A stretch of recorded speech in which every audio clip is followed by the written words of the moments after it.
Welcome back to the Modern People Leader. This is our second group chat that we've had in the last few weeks. We're really excited about the group that we have joining us. Today we have Laura Robblee, Stephanie Cramer, and Steve Cadigan. Welcome back, everyone. How are y'all doing? Thank you for great. Yeah. Glad to be alive. Me too. I feel like I've reached the point in the week where, Thursday afternoon, almost evening, I've almost made it through the week. So I'm just happy to be here. Yes. End of the week, almost. Yeah. Of a short week. Love it. So let's jump into good news stories. As you remember, we can each share, something personal, work related, whatever good news you have that comes to mind. Feel free to share. And just to get things rolling, I can actually go first. So personally, I am really excited about the Texas-Alabama football game this weekend. I think this is the first time in a really long time that we've hosted the number one team in the nation. And I'm not like a huge football fan, but I'm a huge Texas fan. So I know it's going to bring in a lot of people to the city this weekend. And I'm just excited for the energy. Who wants to go next? I will. In DC, it has been like yesterday, the high was 75. And for my Texas, friends here, I'm sure they'll really appreciate that. I've heard that it's really hot in California this week. I saw that in some areas it's getting up to like 120 or something. It's 115 here. So oh my God. What? Oh, sorry, maybe I should have brought up the temperature. You're making gloating. Yes, you're making us jealous, Stephanie, but it's all good. Do you at least have AC, Laura? What's that? Do you at least have AC? Thank goodness. Okay, yeah, otherwise I would be probably outside in the swimming pool doing this. Yeah. I embraced my pumpkin spice latte today. Wow. I know. It feels so early. It feels so wrong to be having pumpkin spice lattes, but So wrong. I guess it is what it is. September, it's after Labor Day. Steve, you want to go next? Sure. Yeah. On the personal side, gosh, my oldest son, we sent him off to college 2 weeks ago, which was a very emotional sort of gateway in our family. And now we've got my twins are at home, and now it's just a new dynamic. They're all over his shower and everything. So it's been a fun change and transition here. As hard as it is, I miss my son so much. It's hard to not want to text him every minute. And then on the professional side, wow, I had an incredible opportunity. I was invited to be on CBS Sunday morning show this past Sunday, and they filmed it a couple of weeks ago, and they aired it on Sunday, and they filmed for 90 minutes for 30-second segment that I was on. But I've had people reach out to me, like PE teachers from grade school, saying, "Oh my gosh, I remember when you were that pukey little kid on the playground," and it was really fun to hear from a bunch of friends. You definitely should drop the link at some point. Maybe after we wrap up, but Okay. I want to see that. Congratulations, that's fantastic. Thanks. Yes, agreed. Amazing. All right, I'll go. Stephen, well, I guess you'll be best for last. So a personal front in that fall season feeling, I am the coach of both of my daughters for their soccer teams. So this is game 2 on Saturday. I'm excited with this, despite the heat wave, we're going to get hopefully a blip back into the 80s, which feels amazing on Saturday to coach them both. And then on a professional front, we just acquired had a $44 million acquisition last week that we closed. Feel super proud of our team and the collective teams of doing this. And not only is the company that we acquired is Zephyr, and not only is it an amazing product, but it's building a subscription experience platform similar to what we're doing at Zuora, but their focus is on media, which is an area of focus that we've been trying to build. So to amplify that effort, it's really exciting. But as a people leader, to learn, of course, when you acquire a company, to learn the synergies between the people first culture, there's nothing more magical to experience than like the focus on people and the values and the synergy between the two. So that has been a gift. And I've been on early calls since 6 a.m. with them this morning because they're in London. So it's very exciting. That's awesome. Congrats. Thank you. Congratulations. So Thank you. cool. Yeah. And thanks. that skips over all the blood, sweat, and tears that you and the collective team put in just to get to the deal closing. That's right. Can't That's forget right. all of that. So congrats, because Thank you. I know what's involved. Yeah, thank you. It's all the team that have done it. So thank you. Well, I think that leaves me. So my good news is modern people leader good news, which is like work personal. So I am in the final stages of getting all the paperwork completed to formalize the modern people leader as an actual operating business. For those of you that have been along with us from the beginning, this literally was an idea that Daniel came up with, and I'm just blessed and fortunate that he asked me to come along for the ride.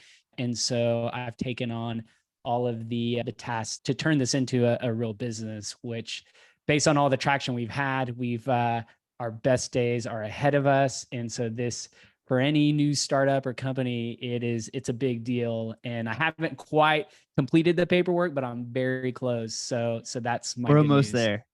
We're almost there. We're almost there. Poor Daniel. I've been bombarding him with all the detailed questions that you have to dig into that don't feel like they actually matter at the beginning, but you at least need to have the conversations. And so thank you, Daniel, for being patient and working through that with me. Well, Great. yeah, it's exciting times for us. So the format for our group discussions is a little different, although most of the traditions and rituals we have are the same. We like to start off with anything that's, top of mind for anyone in the group. I don't know, does anyone have any topic that they would like to discuss? All right, well, I'm going to throw something out there because I like to come prepared with some curveballs, and we've had this conversation a lot on the Modern People Leader, but the more and more that I see LinkedIn, my LinkedIn newsfeed, my Apple newsfeed, it's really confusing times. In some ways, it seems like we're in a really challenging market, but in other ways, it seems like the labor market's still hot. And I guess my question for the group is, do you feel as though we are in a recession? And I'll leave that open-ended, and I'll let you guys respond to that how you want to respond to that. I may have some follow-ups, so I'll jump in. I don't know what a recession is actually, like how one would determine or define a recession, but I will tell you, sitting on 4 boards right now, and some of them in the people space, we haven't seen a dynamic like I see playing out right now, which is layoffs and active recruiting and steady turnover, even in a reality where the future isn't as certain and as comfortable as it might be, right? And we saw that during the pandemic: more turnover, more attrition, more people leaving for a whole host of reasons. And so now businesses are trying to freeze hiring, but that's not happening. You can't freeze hiring now because people are leaving at a faster clip than ever before in the last, 2.5 years. 40% of the US workforce has left, and all the consultants want to tell us that 60% of that 40% is already thinking of leaving again. So, whatever you want to call it, and this gets to something that I have a lot of passion around, which is I really feel we need a new language to define the domain of work. Like, is it a recession?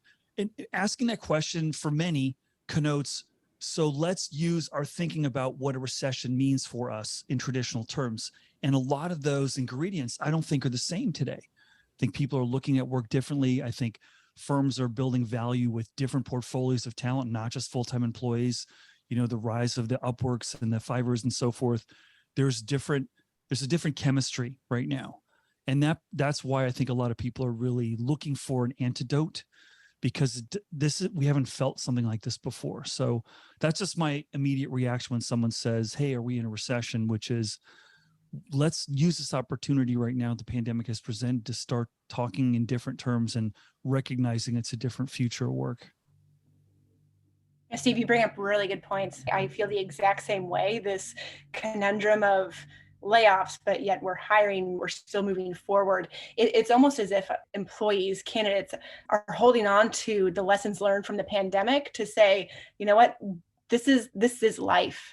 And I'm not going to let it pass me by. And so I feel as though they're holding on to those motivators in ways that we've not seen before, where, you know, in the past, I feel as though people would make decisions to hunker down out of fear. And I feel as though they're encouraged and inspired to say life's too short. Just my 2 cents. Yeah. And Stephanie, what I would say, I love where you're going with this, which is a recession, the prospect of recession or the fact we're in a recession, is that going to drive my employment behavior more than how I want to take more control of my future and my independence and my autonomy? And I think the answer is no. I think wanting to, this pandemic sort of was the hostile takeover of work and family. Like it's now blended.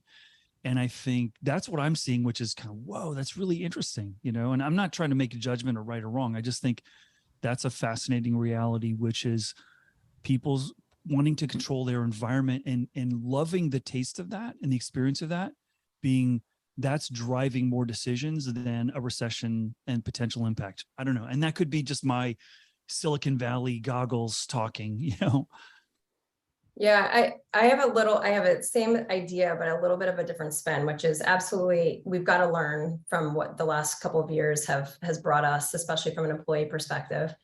But from an employer perspective, we've got to take what we can control, right? Which is creating the best culture and the best experience for those employees to thrive, and let them come in and experience something really unique, and that will hopefully create that experience and passion that they want to have based on post-pandemic, life changes, right? Decisions that they make, all the things that we've all as humans have gone through in terms of the emotions, and from social impact to everything, to health. So I think it's really upon us to create that space and to do what we can control, despite the macroeconomics that we know is going on, because we cannot control that. And I am seeing a decrease in turnover and an increase in hiring. So it's in our company, it's, things are leveling out, yet there might be more risk aversion because people might not be flying out the door as quickly as possible. And I'm reading that a lot, but I'm also seeing it on a day-to-day basis. Yet people are making very smart decisions based on, in my opinion, based on, what they have experienced, because they want to make sure it's the right decision. If they go to the right next step, the right culture, or something completely different because they realize this work stuff isn't for them, So I think that's a lot about what we'll talk about today. But it's a beautiful time if we look at it that way, because it is a time to reimagine what we are about and how do we propel forward that, all people can thrive in the ways that we hope they will. Yeah, I asked a question the way I did because I personally find it very confusing. And I just looked it up quickly. The National Bureau of Economic Research, or the NBER, who apparently is the official recession scorekeeper, they define a recession as a significant decline in economic activity that is spread across the economy and that lasts for more than a few months. And so by that definition, it feels like, yes, like there's been, I think we had 2 quarters of a decline in GDP, but then you read other factors like, oh, well, unemployment should also be increasing, but it's not. And I think that's where the confusion comes in. And I agree that we do. And I think all 3 of you shared the sentiment that we need to, it's like we need new terminology. And it's like, is recession the right measure, the right thing that we should be looking at? Are there other factors or nuances that we should be looking at? I think it just underscores how unique and interesting these times are. Like it feels like not only is the workplace changing, but also the measures or the warning signals that we should be looking at are also changing. And if, as a modern people leader, I'm a little confused on what I should be doing. Yeah. Yeah. So let me take what you just said, Stephen. And by the way, my parents are impressed that you kept the original spelling of your name because I shortened mine to Steve. And I'd like to thank the internet for that because Stephen, SCPHEN.Cadigan at whereverimworking.com was just too long. So I shortened it to Steve. But, if you take a look at this notion of, there was an article that came out just earlier this week called echo quitting. Like there's echo quitting, look at those people, they left and then they left the thing they quit for. And they're regretting that. And just the word quitting and the term echo quitting really harkens back to someone is giving up or someone is making a bad choice. They're not terming people leaving 2 jobs in the span of a year as career up leveling. They're not calling it that. You see, their echo quitting is sort of like almost, shaming people for doing that, which means we're still stuck in an old way of thinking about the behavior. And what I feel is potentially getting lost in everything that's happening, this ocean of pandemic and war in Ukraine and supply chain and so forth is getting lost, is this great awakening of people's intolerance for crap leadership and crap culture is at an all-time high. And that's a beautiful thing. Like, I think you mentioned that, Laura, like at the end of the day, if you're an employee, right on. If you are running a company right now and everyone's got all this different psychology they're applying to their career decisions, it's like, oh, we didn't build this ship accounting for everyone hitting pause in their life and making different choices. Like, how do we, and the answer is culture, but that's also malleable and organic too, right? And that's why I feel like, man, but there's just how we're trying to describe what's happening is still, we're using legacy frameworks. And I don't have the answer either. I'm struggling with that. But so, for example, I know adaptability right now is so powerful that we're at an inflection point because jobs and skill requirements are changing so quickly. And we talked about this on our show a few months ago. I see in the near future people being hired more for what they can learn than what they know. And just think about that for a second. That's like, what? No, I want to hire someone for what they know because I'm going to apply that. Yeah, but that person wants to learn new stuff. Otherwise, they're going to leave and go somewhere else where they can learn new stuff. So, and that's sort of, and your company's going to change. So you need someone that can learn new things. And that's just fundamentally scary for a lot of leaders, right now, and how fast all of that is in flux. There's just so much. I haven't yet read the article yet, but it was given to me talking about the business case for having an L&D individual in the C-suite. And it's so true. I remember listening to your podcast, Steve, and that just really resonated because we just can't predict the future. And I don't think that the jobs that people are going to be holding in 5 years, they probably don't even exist. So being able to really invest in people and bringing this full circle to Gen Z and what we're here to really get into and discuss. That's what I'm feeling. That's what I'm hearing is they want employers that are going to invest in them, that are going to help them learn and grow. So I'm excited to dig into these topics. So much of what both of y'all just shared resonates with me.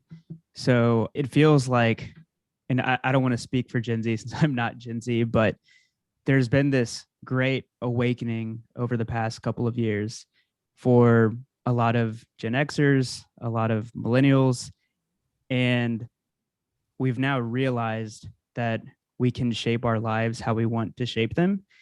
And, I was just having a conversation with a buddy last week and we hadn't caught up in a long time. And they just started a new job for a large tech company, a public company. They started, I think, 2 or 3 months ago.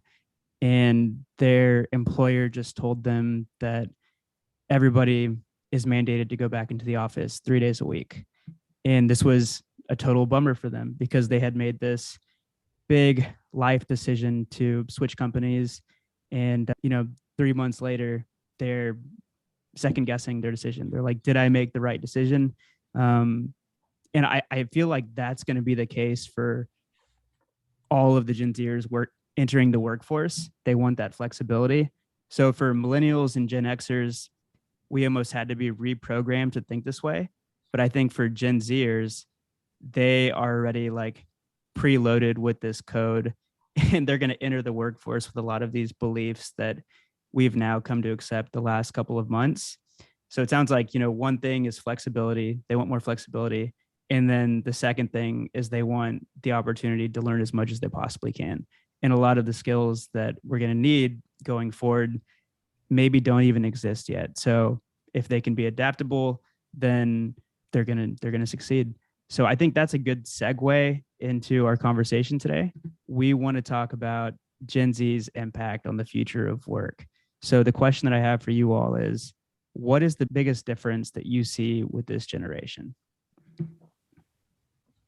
I'll jump I have in. to say, go ahead. Sorry. That's right. So in the space of tech, right, as you talked about, Daniel, just their need for flexibility and this tech group that comes in and they had it at their fingertips since they were almost born for the most part, it's going to redefine for sure. But the difference is really that I see, especially between Gen Z and millennials, there's a lot of similarities for sure. I think Deloitte did a study in 22 around the two, and we see that both groups are caring very deeply about what we've been talking about, the macroeconomic issues, namely in the top two of cost of living, which is a big thing right now, obviously, and we hear about often on a day-to-day basis, and then climate change, which is also a key element that we've got to figure out.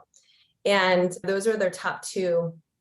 And I think the biggest difference, though, that I've seen that I love so much, that it's influenced so much about how I show up as a leader too, is this genuine and deep care for mental wellness and health. And it's created a platform for us as leaders, as humans, as individuals, especially going through what we've been through, to show up in a way that allows for us to not be okay at times, right? We've got to help lead through it, but to create the space to in our meetings, we start with mindful moments, and we encourage those discussions for how that might come about and normalize it as Gen Zers have. And I think that's really special for in the interest of flexibility and all that they have. There's so much goodness, similarly with millennials, about the careness around philanthropy, right? And just doing good in the world and making us better people and better humans, because they care about these things that have been, from my generation, have been sort of pushed to the side and, taboo in some cases. And as a yogi, as, all the things that, I aspire to be, just in terms of mindfulness and the way that I show up as a human and a leader, it allows to debunk all the things that we were taught growing up, and to normalize that we can show up as we are and cultivate and create the right space for people to be their authentic selves, and to allow for that. And ideally, then they thrive as individuals and high performers. So for me, I think that's one of the biggest call outs. There are lots, but the mental and wellness and health is a big one for sure. Yeah, I'll just say, generally, I really don't like generational call outs. I just don't like it. And I think that goes back to, I was a history major, and for my thesis to graduate, I just wrote a paper and did research on what is history. It's just somebody's perspective that went somewhere different, where they didn't grow up using their language or education to describe, and they're like, what is truth? And for me, whenever you're looking at something different, you're calling out the difference. And so I get why we do it, because we're trying to explain what's happening. We're trying to understand. So the origin of why we do that is for our own safety and survival. But I fear when we go down that path, we're looking at more how we're different than how we're alike. And we're seeing that friction, that fissure in American society of how we're different more than how we're alike and how we're common. And that's really, really very, very dangerous. That being said, I will agree generally that the younger population that's entering the workforce is like, wait a second, you want me to commit a long time, but you're not really going to commit to me a long time. But let's start our employment relationship under a false premise that we both know we can't adhere to, versus how about you care about me for my whole career, not just when I work for you? How about that? How about that's real? And I think that's what people want today from employers, is sort of career help, not promise of a job. And that, I think, is a beautiful thing, that you care about someone for the longevity of their journey, not just when they're working for you. And I'm saying that now, but I've been that person that only cared about you when you worked for me, and when you left, it's like, okay, give me the exit interview data, good luck, or give us all your stuff and see you later. But I don't think in the transparent world that we live in today, with more people leaving, that we can really continue with that kind of model. And I love the fact that the growing intolerance for that in the whole workforce. I think people just want to grow more and want to make more of an impact and make a difference. And that really matters. And I think the older generations are saying, wait a second, I want what they want. I didn't think I could ask for it. I didn't think I'd earned the right for that yet. And so I think we're seeing the virality of desire grow. And that's I've done a lot of workshop with generational experts, and they say the older generation is jealous of the younger generation's intolerance for all this stuff. They wish they could have quit. They wish they could have moved on, which is just really, really interesting. But I have to throw that out there, that I think what we really want to try to do is find ways of finding more commonality than difference to get through whatever we need to get through. Yeah, if just to piggyback on that for a second, if you don't mind, I think one thing, in celebrating differences, I agree that we should, not only focus on the differences, Steve, 1,000%, yet celebrating differences and where we come from, no matter what, whether it's generational, whether it's walks of life, cultural, whatever, I think is so important to celebrate those, right? Because that's where we learn. And I feel like if we look at those and dissect it to the degree, that's where it allows us to see the commonalities and lift and learn from what one generation does from the next, so that we can improve as humans and elevate ourselves. So I see it similarly, but I take it in a different approach slightly, in that I celebrate it. I think it's great to celebrate those, but we do have to get to those commonalities, to your point, because otherwise we're going to create so much discord between us versus them, right? Yeah, I feel like for the most part, most of us can agree on a lot of these topics. I think it just comes down to like the expectation that Gen Z has entering the workforce for their employer versus what my expectation was when I started to work, or what your expectation was when you started to work. You didn't know that it was possible to ask for some of these things or to even expect it. And I don't know, I just feel like that's probably going to be the biggest difference, because yeah, people entering the workforce today are going to expect more from their companies than has ever been expected before, which is good because it's pushing the entire workforce in the right direction. Yeah, it's interesting. I mean, think about this. I had to do a workshop with some folks in the healthcare industry recently. And so we're just doing some research on the healthcare industry. In the last 2.5 years in healthcare, there are 85 new unicorns. So the Oura Ring, biometric feedback, genetic testing, mail order prescription, just a whole array of new career paths just in healthcare. Not just new companies, like new industries being born. And so I think, what you're saying, Daniel, is really, that resonates for me, because I'm only going to give this opportunity so much time, because there's so much other really interesting stuff going on over there that I'm aware of and I can see and my friends are talking about. So if this isn't meeting my needs quickly and the culture isn't really feeling right, I've got lots of other people that are calling me, that I'm interested in doing. And we also have a generation that has more pathways, platforms, and opportunities to work for themselves than ever before. And that's another, my kids all want to be YouTubers, like, why would I want to work for anyone else if I could become economically independent by myself?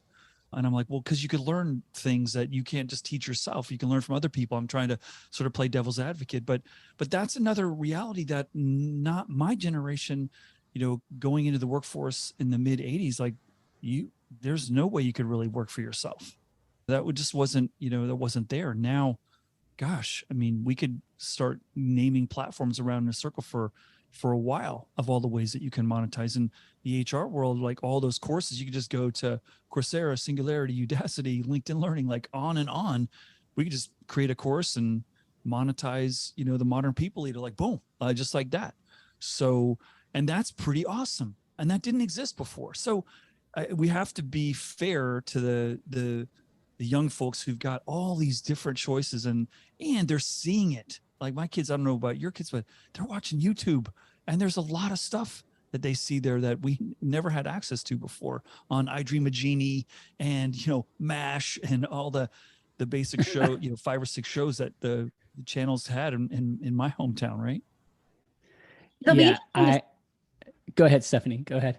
I was just going to say that it's going to be interesting to see how these concepts play out, just because I do feel that the younger workforce is much more entrepreneurial, as you were just explaining. They've been exposed to possibilities that as though the younger generation is motivated by security. What Laura was saying earlier, in that cost of living is such a huge challenge for them. They have stability concerns around the environment. Is Earth going to be here, right? Like in the future. So I'll be interested to see how these two things play out with each other. And my guess is that they'll probably marry together nicely, and we'll have all these green, entrepreneurial ideas that come out of it, but it'll be interesting.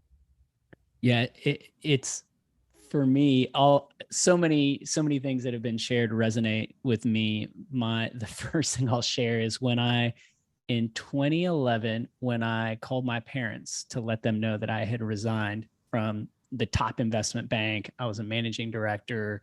They thought and typical Latino family, when I was growing up, there were 2 options. Stephen, you're going to be a doctor. You're going to go to college, whether you want to or not. And you're either going to be a doctor or a lawyer. And I did neither of those things. I blazed my own trail and I found success. And I called them thinking they were going to be so excited that I'm like going to take the jump, do something entrepreneurial, take risks, try to create something.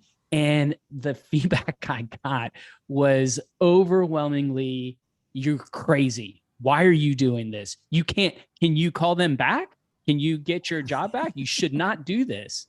And that just is like the difference of today. Whereas like today, kids they'll leave college and they'll do, before they even talk to their parents, they're like creating things and doing things, and things are so different today. And I think it's a cliche saying, but the only constant is change. And things have changed so much over the generations. In my homework for this conversation, I looked up like how old was the oldest Gen Zer when the last recession happened, and they were 10 years old. And at that time, I thought to myself, I can imagine being 10 years old and not understanding work, but seeing my parents, wealth destroyed, jobs lost, companies gone, companies that their adult parents had committed their lives to, just gone. And seeing that, and I can imagine the impression that would have left on, a child, like, this is not worth it. Whatever my mom or dad are doing at work, like, it's not worth everything that they just put in. And so I can, going back to Laura, your comment at the very beginning, that well-being, health, like all of these things being really, really important, like, I totally get that. And I can see how that happened. And likewise, like, I have a 12-year-old daughter and a 10-year-old daughter, and I can't imagine them signing up for an in-office job after the last 2 years of having to flex and do homework, stay at home, and then at school. And now, like, before everything was paper, now everything, they have laptops, like everything's changed, and they know they can do their work wherever they need to do their work, and they can still succeed. And for me, I think the hard part is not, as human beings, not falling into a place of resentment. And because it's easy to be resentful or to be jealous of, I forget who said it earlier, like, oh, well, when I joined the workforce, I was called boy for a year, I was called rookie for another year, and that was just bullshit. And like all the stupid things that we had to do at work, like, it was ridiculous. And then millennials came and they shook things up, and now Gen Z is shaking things up even more. And when I step outside of that, out of my own personal experience and what I had to go through, all this change is awesome. Like, who wouldn't want all these things? But it can be hard, right? On the tough days, it's like, well, yeah, you're just entitled and you just want it easy, but I had to work hard. And so I think that to me is like the undercurrent of whenever the new wave of the, the workforce, the new generations are entering, work life, that it can be hard to not fall into that resentful place. And so I don't know, those are just a few reactions to some of the things that you guys have shared. Love it. I think the only other thing I'd add to that, at 10 years old for the Gen Zers, that was also the first iPhone that came out at the same time. So they watched their parents, potentially get laid off, and they're seeing technology boom. So in their minds, they're probably like, well, who needs the normal, right? I can just go build my own and, on my own island, hopefully. So yeah. So true. Yeah. Yeah. One of the parts of the kids and technology that I love, Zoom became an important part of our family because both of my elder parents, my parents are like in their mid 80s. And you realize when you can't physically be with them and you have to try to explain how to work Zoom, how unintuitive it really is. Like, no, Dad, go to the lower left corner. There's a camera with a line through it. He goes, there's nothing in the lower left corner. I'm like, oh, you're still in the browser Zoom. No, go into the app Zoom. He's, what are you talking about? And my kids expect the technology is going to be jacked up. They just expect it to be. They don't expect it to be perfect at all. And that's really cool. Like they're looking at some software like, okay, it's not going to be perfect. So I'm going to plug it in, unplug it, try this, reboot, ask my friends, go to YouTube, look at other Google searches, they're going to figure it out. And that's pretty neat. Whereas, my parents and probably my generation, like, no, how come this isn't working? This should work. This is not functional. And in an iterative software universe where a lot of us have been, working, who are on the panel here, it's sort of like, no, it's always about fixing and trying and improving, right? And that, I think, bringing that mindset to employment it's fair, it's reasonable. Like, okay, it's, I'm not expecting it to be perfect, but it needs to be fixed pretty quickly. And if it's not, I'm going to try to go somewhere else where the leadership team seems to want to fix things, and just like, it's really interesting that psychology, how that permeates the rest of what they're expecting, right? I think another thing to just piggyback off of what you just shared, Steve, is how everything is subscription oriented now. So it's easy to sign up for something and it's easy to terminate. Yeah. Whatever that is. And but if you think of your job, and you said this earlier, if you think about the concept, the notion of the current construct of a job, I believe that people still feel that there's an expectation that you're going to sign up and you are committed. And you got that 1 year commitment at least, right? At least. But let's be honest. I think companies are still looking at this. No, 3-year commitment, 5-year commitment. No, your career, you're going to spend your entire career. And it's like, wait a second. I just woke up today and I did everything else in my life I'm doing in these kind of short agreements, right? In this kind of subscription way, but you're wanting me to sign up for, 1, 3, 5 years, my life? No, like that just doesn't, that's nonsensical. I believe to the younger generations. I think it's going to continue to be. And I think that's, when you add on the layer of how easy it is now to also have like a side hustle and to do freelance work or contract work on the side, it just further illustrates the point. Like, no, I don't actually have to commit to a job. And the fact that companies aren't bound by location when hiring anymore.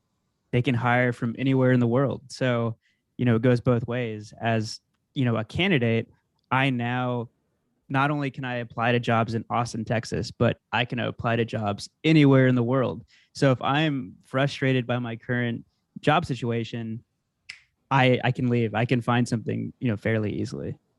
Yeah, I think that's so fascinating. I mean, as we're at Zuora, we're building the world subscribed, or building that, monetizing the platform and helping other companies do that.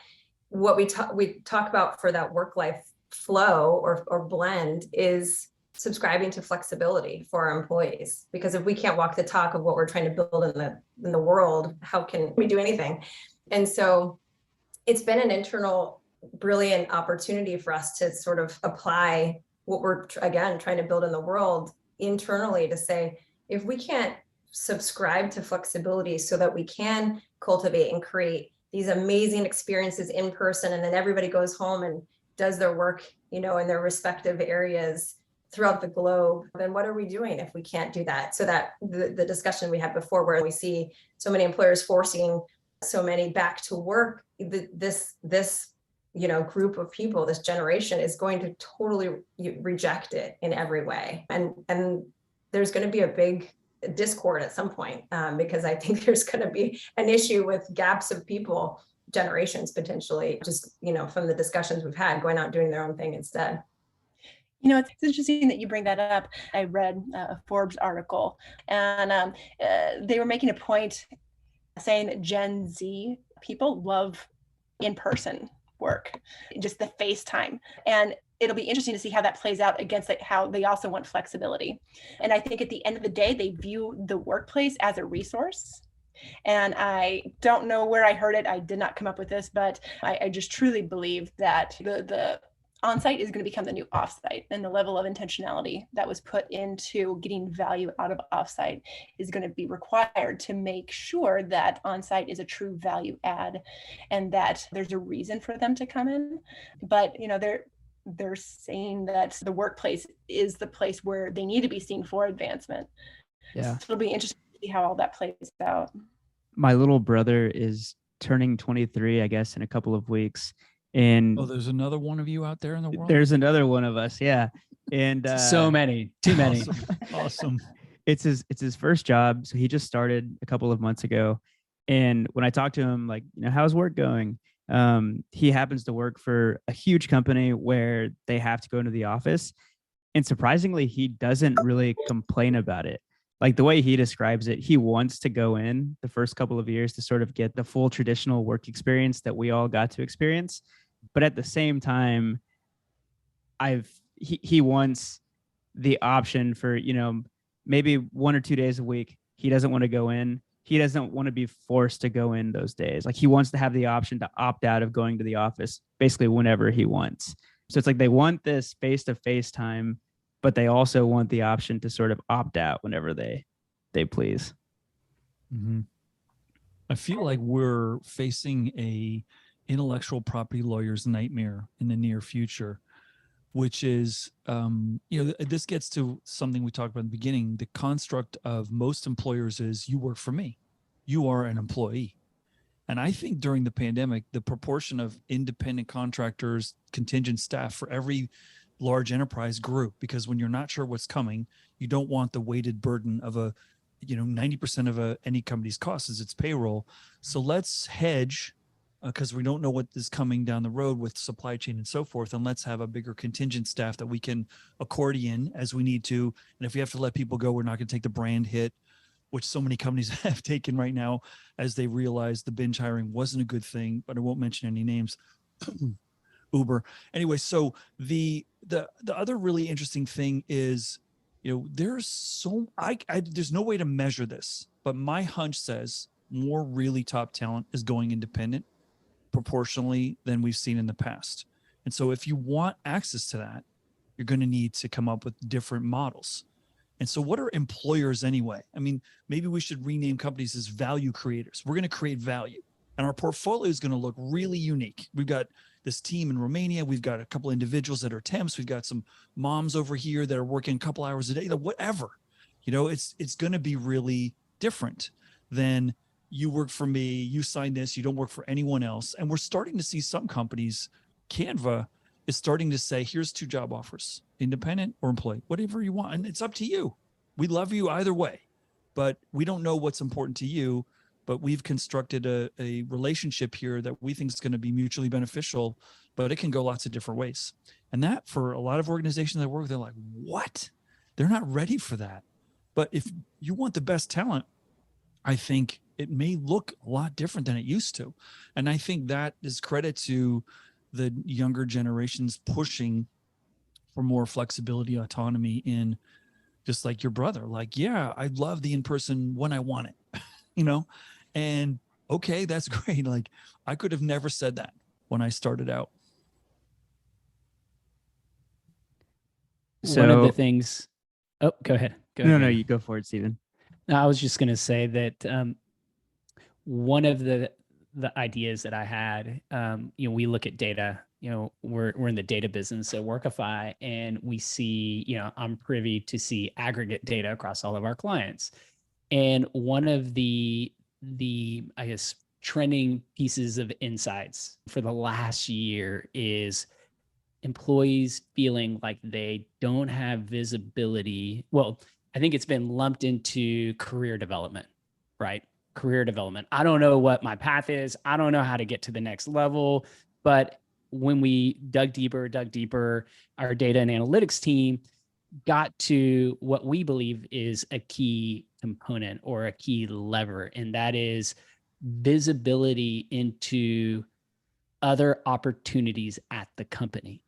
And I thought to myself, what if there was like an Upwork model for, larger companies have internal mobility sites, right? But it's just like a job board. I don't think there's a lot of credibility. Not sure who in HR is actively managing, the internal mobility site. I would be curious to see what the success rate looks like for those internal mobility sites. And I thought to myself, like, maybe the model's totally wrong. Maybe, companies need to ditch internal mobility sites. What if there was like an Upwork, like a pool of contractors, and we were choosing our talent at the company and deploying, our human capital, our human resources into whatever best aligned with their skills and their experience. And that just seems like we as a company at Workify have had tremendous success with Upwork. Like I'm a shareholder.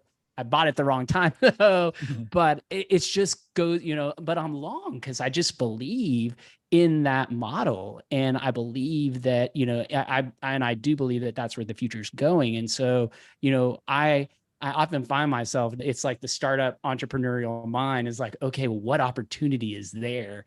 And I feel the exciting part is like, ooh, what if that is the future? What could we do to create that future?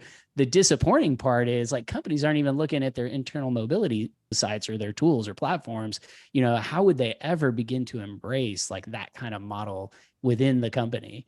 And so that's where I get kind of caught up. It's like change. And I think, where I'm ending up is I do believe the genie's out of the bottle. And I think this movement change is the only constant. And all of the underlying generational shifts that we're talking about matter. And I think will be a factor. And so I think the changes are just going to happen. Like you can't stop it, but it is going to be interesting to see like how these changes, are adopted within organizations and companies, the employers that we're talking about. Stephen, I think that model does exist. I've heard that W.L. Gore and Associates has a project-based work model where you work on a project. When you're done, your performance is posted and your rating of your boss is posted, and you bid on the next project. And if you didn't get good results, that's going to you're slowly not going to get selected for more projects. And there's also a book, two women here in the Bay Area that I know wrote a book called The Inside Gig, helping you develop that on the inside. I forget how many companies are using that, but every client I have today says my problem is recruiting. And I said, okay, well, before you tell me you have a recruiting problem, can you tell me you know all the skills of all your employees? And they say, well, no. I said, well, how do you know you have a recruiting problem then? You've got an awareness problem. And it's sad. It's like every company in the world, your day one on orientation, I never realized it. So again, I'm not pointing fingers at anyone, but why doesn't every company in the world, the day you show up on orientation, they present you a dashboard. Here's how qualified you are for every job in the company, everyone. You're 10% qualified, you're 50, you're 70%. And here's the things, if you want to go into marketing from HR or PR, or you want to get into sales or engineering, here's what you need to do to grow your viability and your qualifications for that. So we don't know where you want to go, but if you did want to go there, here's the pathway, and why doesn't that exist? Because you're in HR, you're always going to be in HR. We think like this. We think silos, we think straight lines. We don't think, how many of you have been in companies where you put someone in a role that had no business being in that role and they crushed it? It happened. That's what Silicon Valley is. People building companies they have no business building, but yet we don't adopt that model at scale. And to me, I love what you're saying, Stephen, because that is the future. I'm a huge fan of Upwork. I use them for all my PowerPoints, and I've got all kinds of folks in my ecosystem that I use. And the inside, I don't know how we're not going to evolve to that model, and I think this, the topic we're talking about now, I think that scarcity of talent, the challenge to find the people you want, is going to force people to have to experiment with some new models. And I'm excited, but also empathetic for how hard that change is going to be for some leaders. Yeah, I think exactly right. And Stephen, the point you made about everybody leaving, that the exit data showing like I'm leaving for career growth, it's just it's a blanket statement, right? So the deep dive that your team went into is exactly spot on. And it's the element of like, imagine if all of our companies was a destination for people to grow and thrive, full stop, right? So they were sucked into the culture and they knew that they could have, imagine in the tech company having 7 years at one company, right? Like doesn't happen in Silicon Valley. It's like maybe 18 months. So if you have that opportunity to come in and see, start in one trajectory and go to another and find something else. We just had this discussion with our acquisition this morning, which is, they got to absorb, 70 people into a 1,600 person company. It's still not massive, but for them, it's big. And to share the opportunity of, now you have all this opportunity potentially to try all these new things that yesterday wasn't there. That could be like a game changer for so many, because if the cultures connect and it really connects to the core from a values perspective of the individual, and you focus on that and continuing that effort, and you allow them to grow and thrive and try new things and learn new skills on the job, that's the winning recipe, in my opinion. All right, so I just have one more question, and then we can move into our rapid fire questions. So I want to say by 2025, 27% of the workforce is going to be Gen Z. So that's a pretty substantial percentage of the workforce, and that's really soon. So what's like the one thing that companies, if they had to focus on, should be focusing on to position themselves as an employer of choice for this incoming workforce? For me, it's simple: growth. Make me better for tomorrow. Don't promise me a job. Promise that you're going to make me better for an uncertain future. And that doesn't mean bringing a bunch of professors in here. That means you're going to move me around. You're going to give me new experiences, new projects, new assignments, new challenges, new bosses, new departments, so that as I, experience the new workforce, I can start to get a sense for the places, environments, work that I like to do and I'm good at. And I think that is that's the first thing that comes to mind when I think about it. Well, Steve took mine because I couldn't agree with him more. But for me, I would say authentic connection with your employer. So doubling down on onboarding and making sure that you're onboarding like you mean it. So just making sure that those individuals feel that they're here for a reason. Yeah, absolutely. So good. I'd say two things. I think Gen Z very much values the dream job. So to Steve's point, it's not about the job per se, but the experience, the dream experience.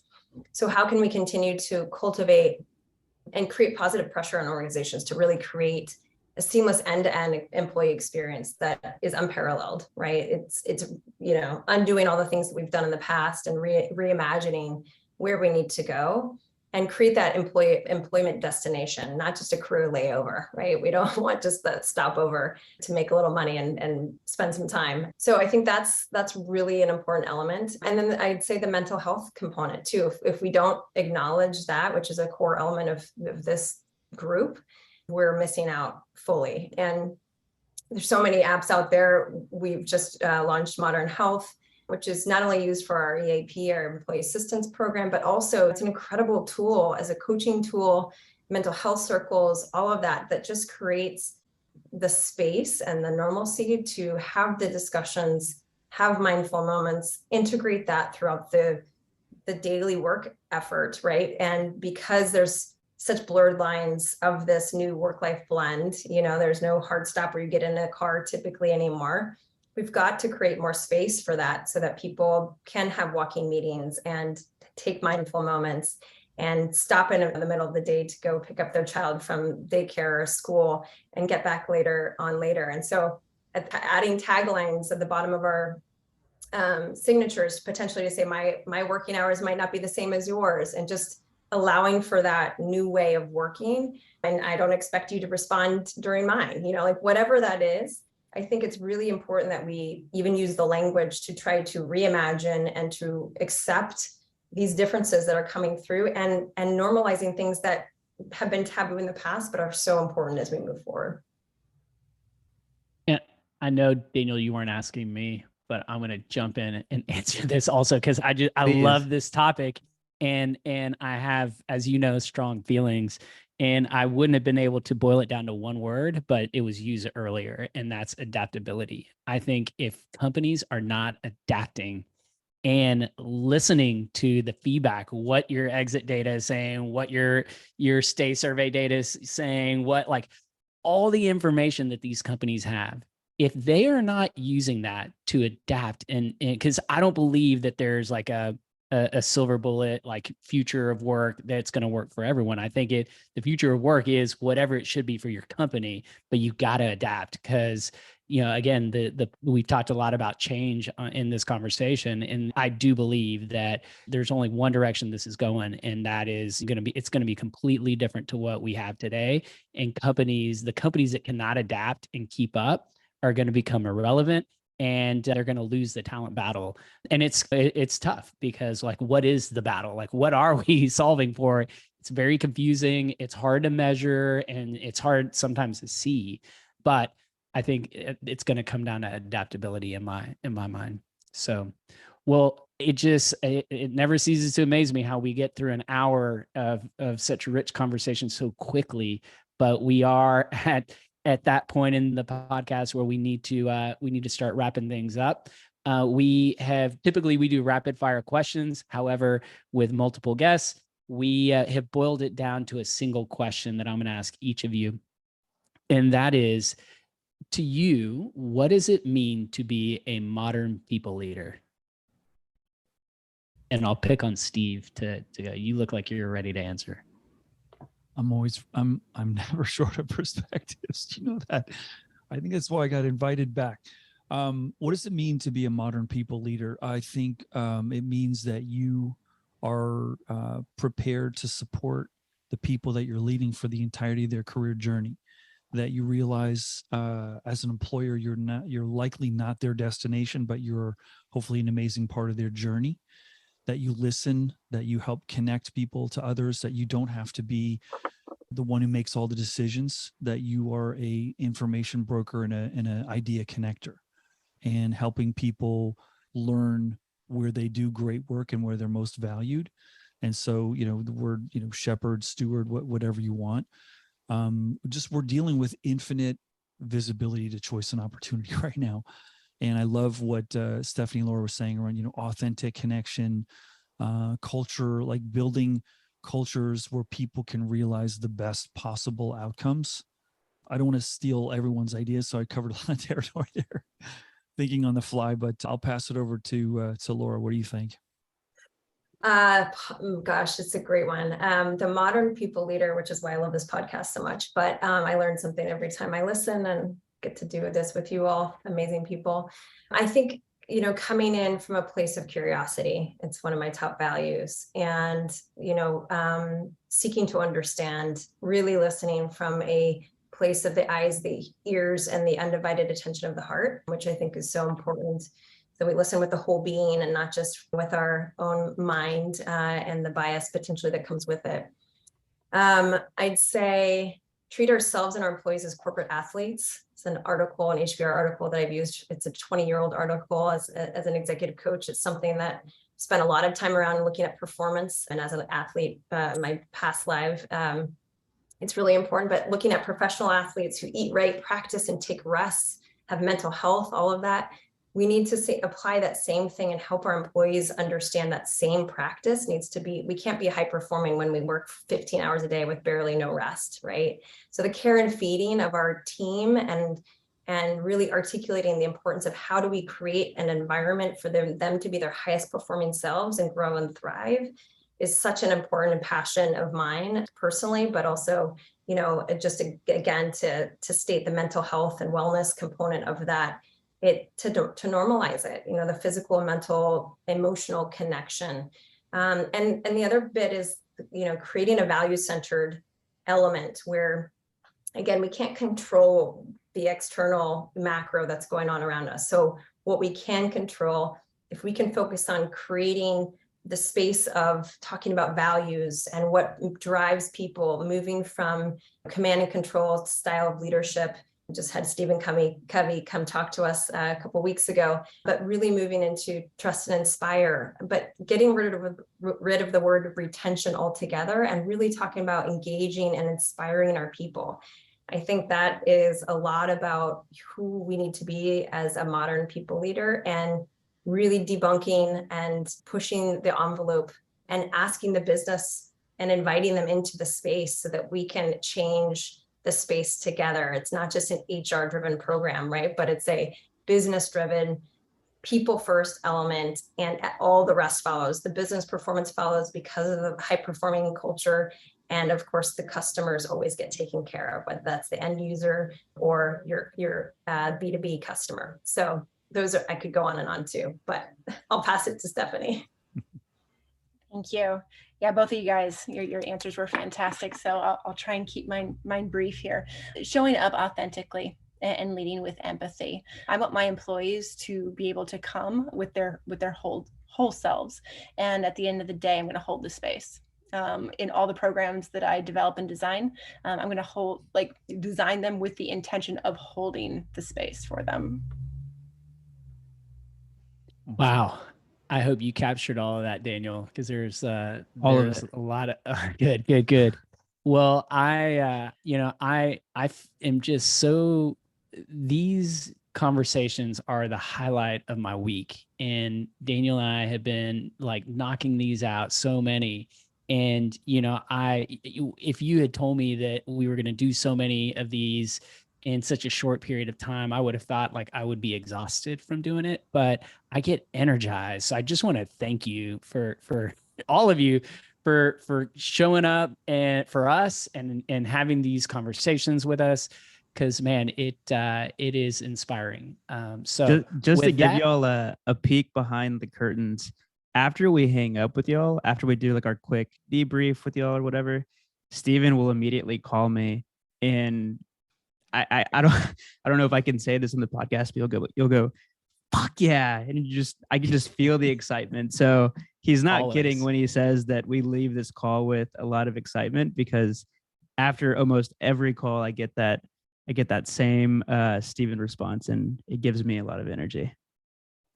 I love the authenticity. Yeah. Me too. Well, you don't say any more words, because we're at the final tradition of the modern people leader, which is one word close.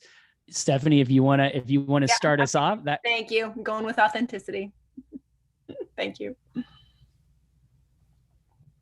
I'll go next. I was gonna take the easy route out and use a word that I used earlier, but I'm gonna go with be courageous. I'll go with empathy. That one. I had to move because mine's going to say weed whacker. No, that's not outside my window. Mine is holding the space. Stephanie, you nailed it. Holding the space is near and dear to my heart. If we can continue to cultivate, create, imagine a space where people can come in and be their authentic selves and grow and thrive, that's where we've done it. Amen. Mine is progress. So I think Gen Z is going to continue to keep, pushing us forward, whether we like it or not.